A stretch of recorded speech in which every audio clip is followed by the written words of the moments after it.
इस पे I think मुझे पछतावा था कि मैं क्यों गया, मतलब यहाँ पे कि खैर तुम एक्शन लेते हैं, अपनी इंसल्ट तो नहीं करवाते यार। उस वक्त वही था कि शो में जाने का क्रेज था कि वकार का रियलिटी शो, क्योंकि फर्स्ट टाइम हो रहा था बिग बॉस टाइप। ठीक है, इट्स ओके, इट्स वो आपको मोलेस्ट कर रहा था यार लेकिन उस वक्त जो है ना, मुझे जब बाद में जब ये वीडियोस वायरल हुई और अभी तक ये वाली वीडियो वायरल होती है, तो अभी मुझे एहसास होता है कि उस वक्त अगर मैं स्टैंड ले लेता और छोड़ छोड़ के चले जाता तो आई थिंक इतनी ज़्यादा बुली नहीं होती। बिलाल ने सोचा कि मुझे But the fame thing mill is जाएगा। कि मुझे शो में जाना था और किसी भी हाल में टास्क को कंप्लीट करके आगे जाना था, तो बस बिलाल ने सोचा कुछ भी हो जाए, बस मैं वायरल हो जाऊं। जाऊं। मुझे पछतावा है कि ये मैंने क्यों किया। मैं अच्छे तरीके से भी फेम लेके आ सकता था, लेकिन एक चीज मैं आप लोग को बताती हूँ दैट चाहे वो गेम हो, चाहे वो डेयर हो, चाहे वो कुछ भी हो, अगर कोई इंसान, लड़का या लड़की, चंद जगहों पर उसको हाथ नहीं लगाना चाहिए।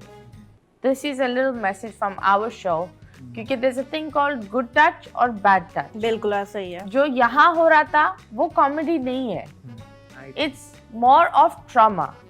और इस चीज को अगर हम प्रमोट करेंगे एज कॉमेडी, तो हम मोलेस्टेशन को प्रमोट कर रहे हैं। We are encouraging molesters. And एक बात बताओ, आजकल के दौर पर आपको पता भी नहीं होता किसके दिमाग में क्या बात चल रही हो, और लोग छोटे छोटे बच्चों के साथ ये गंदे वाला मजाक करते हैं। ऐसा नहीं करना चाहिए। और कि आओ मैं तुम्हें गुदगुदी करता हूँ, या आओ मैं तुम्हें गोद में बिठाता हूँ। तुम्हें सारे बच्चों को बोलूंगी, खुदा के वास्ते, और सारी माओ को बोलूंगी, आजकल का दौर बहुत अलग हो गया है। किसी को भी अपने बच्चे को इस तरीके से हाथ नहीं, एक्चुअली हाथ ही क्यों लगाए? मतलब आपका बच्चा है, आपके बच्चे को आप ये बाउंड्री सिखाए। ये हमारे कुछ पुराने माँ बाप होते हैं जो नहीं बताते। अभी ये जो नए माँ बाप हैं उनको पता है टॉक्सिक चेन क्या है, उनको पता है ADHD के बारे में, डिसलेक्सिक के बारे में। पुराने माँ बाप को पता नहीं होता था। उनको ये लगता था जैसे वो एक गधा नहीं चलता, गधे का बाप भी वैसा, अब मेरा बेटा भी यही बोझ लेके जाएगा। मतलब पैसा नहीं देते विरासत में, टेंशन, ट्रॉमा, बीमारियां, ज़हनी अजियत ये मिलती है विरासत में। ये एक रियलिटी है जो हम 90s के बच्चों को जो विरासत में मिली है वो यही मिला है। Anxiety, depression, trauma.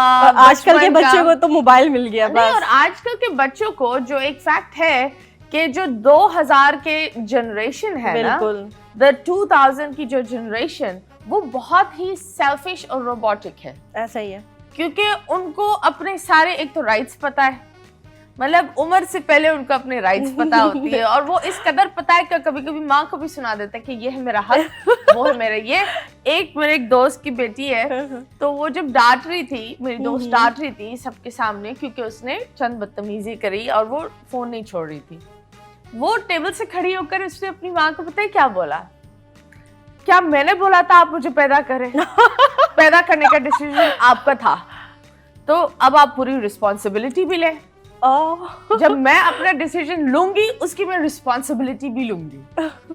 और वो बच्ची है 10 साल की। अब मैं चुप करके यूं देख रही है, तो मैं आप लोगों को बताऊं, जो आजकल के बच्चे हैं ना वो बहुत आगे हैं। लेकिन आगे में ये वाला भी सीन होता है कि आगे गलत रास्ते पर भी चले जाते हैं, और आगे अगर आप अच्छे रास्ते पर भी ले जाओ तो वो बहुत ही अच्छे हो जाते हैं। सो बिलाल, सिंस आप लोगों ने पहले काम भी किया है, तो जब आपकी पहली मुलाकात है बिलाल के साथ या मेरी सेकंड मुलाकात है। आज हमारी हुई थी, एक ड्रामे की शूट हुई थी। वहाँ पे सीन ये था कि बिलाल आया था मेरा रिश्ता लेकर। बिलाल लड़की ढूंढने आया था, हम NGO में गए थे, मैं भी वहाँ पे गई थी। नहीं सॉरी, NGO नहीं था, मैरिज ब्यूरो था। तो हम वहाँ गए थे, बिलाल आया। बिलाल ने कहा अम्मी मुझे तो यही पसंद है और मुझे इसी से शादी करनी है। अब मैंने भी उनको कहा मुझे लड़का चाहिए ना, कोई भी हो, मुझे शादी करनी है। खैर वहाँ स्क्रिप्ट ऐसी थी, मैंने बिलाल को देखा, मैंने कहा यही मिला था और कोई नहीं मिला। खैर बिलाल भी कह रहे कि जिद पकड़ ली कि मुझे इसी से करनी है, अम्मी इसी से करनी है। फिर मैंने भी कहा ठीक है, जब सास राजी तो मैं भी राजी। इस तरह का डायलॉग था, और अभी ऑन ईयर नहीं हुआ, ड्रामा ऑन ईयर होगा। Okay, that's nice. बिलाल, जब शादी की बात हुई है, शादी की ऑफर्स आई हैं? यार मेरा इस तरफ माइंड है ही नहीं फिलहाल। कहाँ माइंड है तुम्हारा?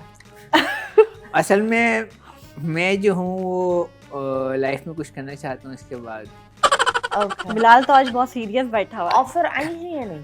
ऑफर से ऐसे डायरेक्टली तो नहीं आती, लेकिन कहीं ना डायरेक्टली क्या आती है? इशारे मतलब इशारे इशारे कैसे? इशारे मतलब ये कि आप बहुत क्यूट हो, है ये इस टाइप की एप्रिसिएशन, तारीफ वाले। ओके, तो ये इशारों का मतलब ये थोड़ी है कि शादी कर लो। तो मतलब कि उनका जो वो होता है इंटेंशन, वो उसी तरफ होता है शादी का। हाँ। क्यूट तो बंदा हर किसी को बोल देता है। कभी किसी से प्यार हुआ है? देखो मैं हूँ gold digger to be very honest, मुझे पैसे से प्यार हुआ है बस। औरत बोले समझ में आता है। तुम क्या यार आजकल हर कोई लालची हुआ है पैसों के पीछे बस। तो तुम गोल्ड डिगर क्यों हो?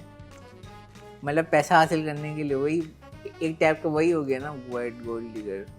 लालच तो हर इंसान करता है। नहीं, गोल्ड डिगर मतलब ये होता है किसी और का पैसा हड़पना। ये होता है गोल्ड मतलब कि डिगर। अच्छे प्रोजेक्ट करके एस्टैब्लिश करना, उस टाइप का। हाँ, मतलब करियर फोकस। Career focus. हाँ, गोल्ड डिगर वो होता है एक औरत जो एक बंदे के साथ घूमती है, रहती है सिर्फ उसके पैसे के लिए, तो उस औरत को हम गोल्ड डिगर बोलेंगे। सही। तो तुम किस मर्द के साथ फिर रहे हो? सॉरी मैं सवाल गलत बोल गया। करियर फोकस मतलब इतनी आराम से मैं हूँ एक गोल्ड डिगर। मैं बड़ा एक गोल्ड डिगर हूँ। मेरे पास मर्द नहीं, ये वाला तो नहीं था ये बंदा। इसको तुमने चमाट मारी बाद में? किसको? ये जो अजीब अजीब हाथ लगा रहा था। हाँ ये यार इसने मुझसे पर्सनली वीडियो भेजी थी माफी की ना। हाँ, तो आई वाज ब्लॉगिंग, मैंने वो मामला वहीं खत्म कर वीडियो तो दिया। चलाते सोशल मीडिया पे। यार मुझे वो नहीं करना था, वो बस हो गया, पास था बस, अब future. okay, so that was the past. That's good, and I think that you should. ये हम ये वाला जो शो इसलिए कर रहे हैं, ये इसलिए भी बता रहे हैं कि फेम हर चीज नहीं होती। बिल्कुल। बाउंड्रीज रखना बहुत जरूरी है। बाउंड्रीज के साथ साथ अपने बच्चों को सिखाना क्या सही है क्या गलत है, मतलब these things are very very जरूरी। बिल्कुल। एंड अगर आपका बच्चा, देखो ये आजकल टिकटॉक का ज़माना है, हर चीज़ स्नैप और व्लॉग और इन चीज़ों का ज़माना है। ये एक अजीब सी रेस हुई भी है। छोटे से छोटे बच्चे, पढ़ाई पर दिमाग है नहीं, मोबाइल क्या पर बनना है, ब्लॉगर, ये वो। हर बच्चे को अपनी दुकान चमकानी है, और कुछ की माशाल्लाह बहुत प्यारे अंदाज में भी चमकती है। ऐसा ही है। जैसे वो बहुत ही प्यारा सा बच्चा है, व्हाट्स हिज नेम, शिराज, जो KPK का है। क्या मासूम व्लॉग्स है उसके। बिल्कुल, बहुत अच्छा। क्या खूबसूरत व्लॉग्स है, सादगी से भरे हुए, और अल्लाह ने उसको नवाजा भी है। तो देखो, जब आपको अल्लाह नवाजने पर आता है, देने पर आता है, आपको जरूरत नहीं पड़ती। मतलब if it's not your calling, it's not your calling, I think so.